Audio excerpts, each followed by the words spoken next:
इस दुनिया में दो तरह का केस होते हैं, एक तो सॉल्व और एक अनसॉल्व। जो केसेस सॉल्व हो जाते हैं बाद में जाके, उसमें तो कोई मिस्ट्री नहीं रहती। बट इस दुनिया में आज भी ऐसे हजारों केस मौजूद है जिसकी एक्सप्लेनेशन आज तक किसी को भी नहीं मिला। ऐसे ऐसे तरह की घटना जो हमें सोचने में मजबूर कर देते हैं। और बिल्कुल ऐसा ही एक कहानी जिसकी शुरुआत साल 2000 को हुआ था।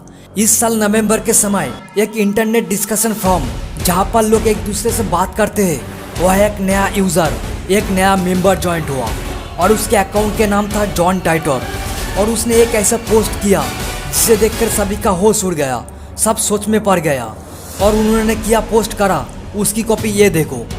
हेलो दोस्तों, मैं एक टाइम ट्रेवलर यानी एक समय यात्री हूँ और मैं साल 2036 से आया हूँ एक बहुत ही इम्पोर्टेंट काम के लिए।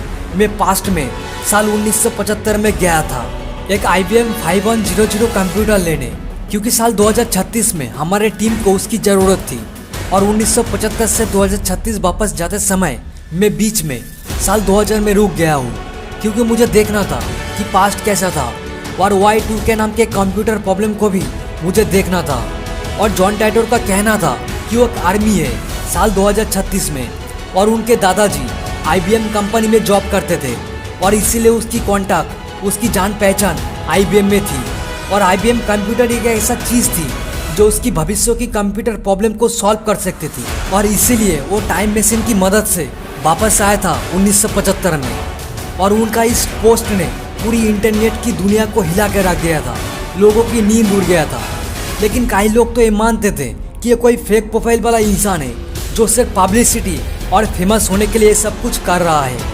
फिर उनका इस पोस्ट का रिप्लाई करते हुए बहुत लोगों ने पूछा कि अगर तुम सच बोल रहे हो तो इसका कुछ प्रूफ दिखाओ हमें। अगर तुम सच में फ्यूचर से आए हो तब तो तुम्हें पता ही होगा कि आगे फ्यूचर में क्या होने वाला है। फिर उसके बाद जॉन टाइटर ने जो भेजा वो सभी का होश उड़ा दिया। उन्होंने तुरंत उस टाइम मशीन का डिजाइन, एक्चुअल फोटो पोस्ट किया और साथ में कई सारा घटना के बारे में भी बोला, जैसे पेरू में एक बहुत ही बड़ा भूकंप होने वाला है, स्पेस शटल ओवरहीटिंग के कारण दुर्घटना, और भी ऐसे कई चीज़ों के बारे में भी बोला जो कि हकीकत में जाके फ्यूचर में जाके वो सब कुछ सच हुआ। क्योंकि जॉन टाइटर की उस पोस्ट के कुछ महीने बाद ही 23 जून 2001 में पेरू में इतिहास की सबसे भयानक और दिल दहला देने वाली भूकंप आया। और साथ में उन्होंने ये भी वार्निंग दिया था हमें कि तुम लोग स्पेस शटल ओवरहीटिंग प्रॉब्लम को सॉल्व कर लो, नहीं तो भविष्य में फ्यूचर में जाके एक बहुत बड़ा हादसा होने वाला है। और इस पोस्ट की बाद ही 21 फरवरी 2003 में एक घटना हमें एक्चुअल में देखने मिला।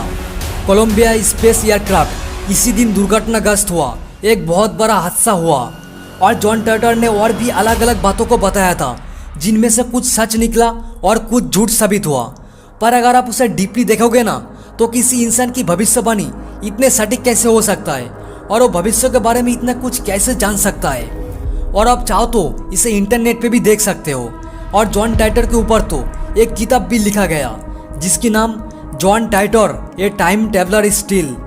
और इस घटना की सबसे रहस्यमय चीज़ तो ये है कि 24 मार्च 2001 के बाद इस अकाउंट से आज तक एक भी पोस्ट नहीं हुआ। आज तक किसी भी इन्वेस्टिगेटर को पता ही नहीं चला कि ये एक्चुअल रियल में ये अकाउंट है किसका। ये आज भी इस दुनिया की कुछ अनसॉल्व मिस्ट्री में से एक बहुत बड़ा मिस्ट्री बन के रह गया।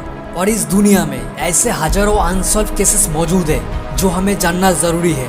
और इस चैनल में ऐसे ही मिस्टीरियस वीडियो आते रहते हैं, इसलिए चैनल को सब्सक्राइब जरूर कर लो, क्योंकि फ्यूचर में और भी इंटरेस्टिंग मिस्टीरियस वीडियो आने वाला है। इसलिए चैनल को सब्सक्राइब जरूर कर लो।